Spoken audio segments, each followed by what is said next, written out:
नमस्कार, आप देख रहे हैं सिटी पोस्ट। मैं हूं अभिषेक मिश्रा। हमारे साथ बातचीत करने के लिए हैं जेडीयू प्रवक्ता अरविंद निषाद जी। अरविंद निषाद जी से हम बातचीत करेंगे उन सवालों पर जो बिहार के सियासी गलियारों में लगातार टहल रहे हैं। सवाल ये नहीं है कि जेडीयू और बीजेपी के बीच झगड़ा चल रहा है और वो झगड़ा कब खत्म होगा। सवाल यह है कि झगड़ा जिस तरीके से चल रहा है, क्या इस दोस्ती में कुछ बचा रह गया है। तो सवाल की शुरुआत यही है सर कि क्या इस दोस्ती में कुछ बचा रह गया है। देखिए, जिस प्रकार का सवाल है, इस प्रकार की बातें तो है नहीं। कोई भी भारतीय जनता पार्टी का आधिकारिक व्यक्ति जिनकी बातों को तवज्जो दिया जाए, ऐसे किसी व्यक्ति का कोई बयान, किसी प्रकार का कोई वक्तव्य आया नहीं है। हाँ, जिनका बयान आया है उनके संदर्भ में हम लोग आगे बातचीत करेंगे, लेकिन जेडीयू की दोस्ती और बीजेपी की जो दोस्ती बरकरार रहेगी। नहीं, ये सवाल इसलिए है सर कि इससे पहले भी हम लोग आपसे इस तरह के सवाल पूछते रहे हैं उन बयानों पर जो बीजेपी नेताओं की ओर से आते रहे हैं सीएम नीतीश कुमार को लेकर, लेकिन तलखी वहीं तक सीमित नहीं है। बवाल बढ़ा है, झगड़ा बढ़ा है। रावण वध के कार्यक्रम से बीजेपी के तमाम नेता दूर रहे हैं और इसको लेकर झगड़ा बढ़ा है, इसको लेकर भी बयान सामने आए हैं। तो झगड़ा तो बढ़ रहा है, हालात बिगड़ रहे हैं दोनों दलों के बीच। सवाल इसलिए है कि क्या इसमें अब कुछ बच गया है। आधिकारिक बयान तो ठीक है सामने नहीं आए हैं, लेकिन सब कुछ ठीक होने की बजाय, आप दावा करते हैं कि सब कुछ ठीक है, लेकिन सब कुछ ठीक होने की बजाय और सब कुछ बिगड़ता नजर आ रहा है। नहीं, देखिए ना, आप जो भारतीय जनता पार्टी के पटना के स्थानीय जनप्रतिनिधि रावण वध के कार्यक्रम में शरीक नहीं हुए, वैसे जनप्रतिनिधियों का अपने अपने हवाले से उन प्रतिक्रिया आई है कि मैं इन कारणों से रावण वध के कार्यक्रम में शरीक नहीं हो सका। राज्य के उप मुख्यमंत्री अपने निजी कार्यक्रमों के दौरे के सिलसिले में दक्षिण भारत की यात्रा पर गए हुए हैं और केंद्रीय कानून मंत्री स्वयं उन्होंने घोषणा कर रखा था कि पटना में हुए जल जमाव के कारण इस बार मैं दशहरा नहीं मनाऊंगा। तो इन दोनों व्यक्तियों का स्पष्टीकरण तो साफ है। अब रही पटना के 4 एमएलए का, तो पटना के 4 एमएलए और 1 एमपी रामकृपाल यादव जी, इन सारे लोगों ने अपनी अपनी प्रतिक्रिया दी है कि मैं इन इलाकों में घूम रहा हूं। रामकृपाल यादव जी, लेकिन वही मैं आ रहा हूं। लेकिन ये सवाल यह भी एक है कि रावण वध के कार्यक्रम में पटना के ही लोग आते हैं, पटना के मतदाता ही उस कार्यक्रम में शरीक बहुसंख्यक रूप से रहते हैं। तो वह मतदाता, वह जनता उस कार्यक्रम में उनको भी देखना चाहती थी। वहाँ पर वो उपस्थित नहीं थे, तो उनको लगा कि अगर मैं इस कार्यक्रम में उपस्थित रहता तो हो सकता है हमारे ऊपर भी कोई सवाल बनता आम जनता की ओर से। तो मैं समझ रहा हूँ कि उनको आगे आकर के विस्तार रूप से उनको जवाब देना चाहिए कि आखिर किन कारणों से रावण वध के कार्यक्रम में वो शरीक नहीं हुए। रामकृपाल यादव जी का एक बयान सामने आया है सर। उन्होंने कहा कि हम लोगों को क्या दशहरा सूझ रहा था। जल जमाव से जो लोग पीड़ित हैं, जल जमाव से जो लोग परेशान हैं, हम उनके बीच थे, उनकी समस्या दूर करने का प्रयास कर रहे थे। इस बयान का मतलब ये निकाला जा रहा है कि बीजेपी के नेता रावण वध से दूर रहे। उसके बाद ये बयान सामने आता है, तो बयान का मतलब यही निकाला जा रहा है कि बीजेपी ये दिखाने की कोशिश कर रही है कि आप रावण दहन कर रहे थे और हम जल जमाव पीड़ित लोगों के बीच उनकी समस्याएं सुन रहे थे। इसमें एक चीज़ और है, एक तस्वीर का जिक्र हम करना चाहेंगे। बिहार के सीएम नीतीश कुमार जी जब जल जमाव वाले इलाकों में निकले थे और उन्होंने निरीक्षण किया था, सैदपुर नहर गए थे, रामपुर गए थे, तो उस दौरान बीजेपी के कोई नेता उनके साथ नहीं थे, जहाँ तक मेरी जानकारी है, अगर मैं ठीक हूँ तो बीजेपी ने इन मुद्दों से किनारा किया है और अलग थलग दिखाई दिया है जल जमाव जैसे मुद्दों पर, और दोनों दलों के बीच तलखी तो बढ़ी है। रामकृपाल यादव जी के बयान को किस तरीके से देखते हैं? नहीं, देखिए, रामकृपाल यादव जी पटना के पिछले अपने राजनीतिक जीवन की यात्राओं में कई बार पटना की जनता का प्रतिनिधित्व किया है।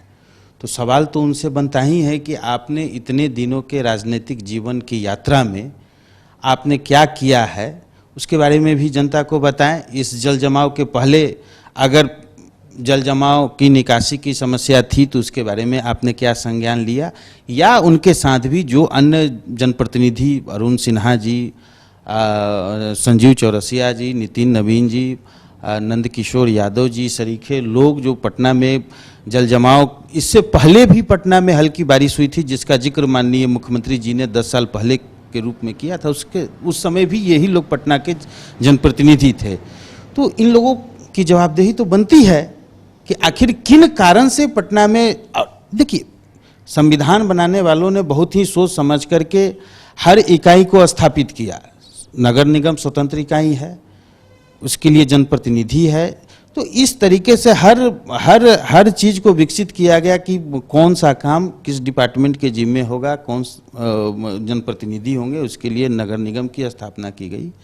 तो मैं समझ रहा हूँ कि ऐसे लोग जिनका पटना नगर निगम में कब्जा है, पटना नगर निगम की मेयर उनके विचारधारा के समर्थक हैं और जो भी जनप्रतिनिधि हैं भारतीय जनता पार्टी से इलेक्ट हुए हैं, ऐसे लोगों को इस पर जवाब देना चाहिए। अगर आपसे हम एक ईमानदार जवाब की अपेक्षा रखें और सीधा एक सपाट सवाल आपसे पूछें कि क्या जल जमाव में जो बीजेपी के सांसद हैं, विधायक हैं, आप भी जानते हैं, हम भी जानते हैं, सभी लोग बीजेपी से जुड़े हुए हैं, बीजेपी के हैं, तो उनको जो करना चाहिए था, जिस तरीके से जल जमाव पीड़ित लोगों के बीच रहना चाहिए था, जो किया जाना चाहिए था उनकी तरफ से, उन्होंने वो नहीं किया। देखिए, आप कल ही इलेक्ट्रॉनिक चैनलों में दिखाया गया कि कुम्हरार के विधायक को आम जनता ने घेर लिया। इसके पहले भी 2 दिन पहले उनको घेर लिया था। रविशंकर जी के साथ भी कुछ ऐसी ही बातें हुई थी।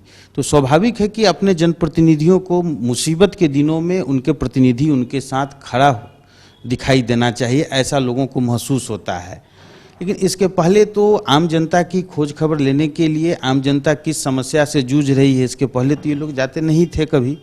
और हाँ, एक चीज़ ज़रूर है कि पटना के जो जनप्रतिनिधि होते हैं वो बर्थडे में, किन्हीं के यहाँ रिसेप्शन समारोह में, ऐसे समारोह में शरीक होने का काम जरूर करते हैं, लेकिन कोई उपलब्धि भरा काम ये लोग अपने खाते में कोई ऐसा हो तो इसका भी जिक्र उन लोगों को करना चाहिए। तो एक सवाल और है सर इसी से जुड़ा हुआ कि क्या जिस तरीके से ये बात आप कह रहे हैं, सरकार पर इस जल जमाव का ठिकरा फोड़ा गया, सरकार को लेकर कई बातें कही गई, सीएम नीतीश कुमार को लेकर कई बातें कही गई, जिम्मेवार माना गया सरकार को, सीएम नीतीश कुमार को, तो सरकार के खिलाफ और सिस्टम के खिलाफ जो परसेप्शन बना है आम लोगों में इस जल जमाव के बाद, उसके जिम्मेवार कहीं ना कहीं ये हैं बीजेपी के जो जनप्रतिनिधि हैं जिन्होंने अपना काम नहीं किया आपके मुताबिक? देखिए, मैं पर्टिकुलर किसी पार्टी के प्रति मैं अपनी प्रतिक्रिया नहीं दे रहा। जो पटना के जनप्रतिनिधि हैं, बिल्कुल उनकी जवाबदेही बनती है, उनसे यह सवाल पूछा जाना चाहिए। आपका सवाल जायज है, पटना के जनप्रतिनिधियों से यह सवाल पूछा जाना चाहिए कि आपको जो बरसों बरस से एक लंबी अवधि से आपको यहाँ के लोग चुनते आ रहे हैं, क्या आप अपनी उपलब्धियों का खाका गिना सकते हैं? ये प्रश्न है। तो ये प्रश्न है। अंतिम सवाल हम आपसे पूछेंगे सर, सवाल हमारा अंतिम जरूर है लेकिन पहले सवाल से मिलता जुलता सवाल है कि वाकई सब कुछ ठीक है सर, या फिर ठीक होने की कोशिश की जा रही है? नहीं, बिल्कुल ठीक है। अब अरे देखिए ना, भारतीय जनता पार्टी के राष्ट्रीय कार्यवाहक अध्यक्ष आदरणीय जेपी नड्डा साहब ने कैसे बड़ बोले गिरिराज सिंह जी को नसीहत दिया।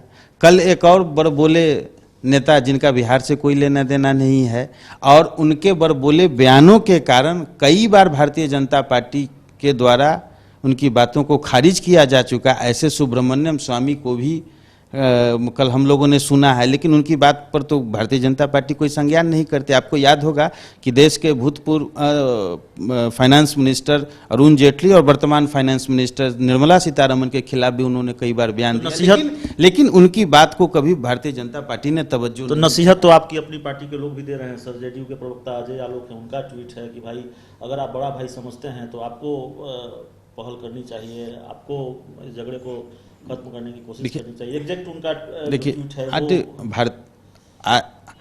हमारी पार्टी की ओर से अजय आलोक जी के लिए जो बातें कही गई है वही हमारी पार्टी का अधिकृत बयान है।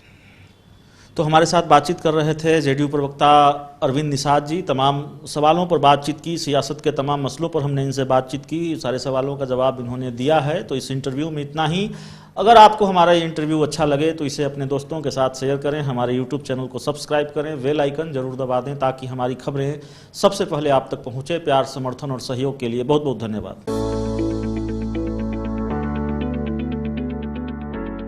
चलो चलते हैं, पर कहाँ? एक सरप्राइज है आपके लिए, थोड़ा सा वेट करो बट चलो। Oh really? Yes. I like surprises, but make sure कि सरप्राइज अच्छा होना चाहिए। डोंट वरी डियर, ये बेस्ट सरप्राइज होगा अभी तक पापा का। मुझे भी सरप्राइज चाहिए। हाँ बेटा, ये सरप्राइज आपके लिए भी है, चलो। Wave Beats Music.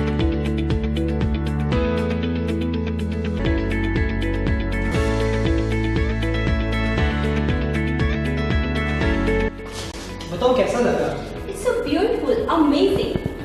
By the way, ये किसका घर है? ये हमारा पैनोरमा, हमारे सपनों का घर है। वाह, हमारे सपनों का घर। पर क्या हम इसे अफोर्ड कर पाएंगे? Hello sir, hello ma'am. Panorama township की यही खासियत है कि ये बिल्कुल ही अफोर्डेबल है। इसके साथ साथ यहाँ मेट्रो सिटी की तरह सारी अमेनिटीज़ भी हैं, जैसे कि parking space, temple, club house and many more. सबका सपना घर हो अपना। पैनोरमा।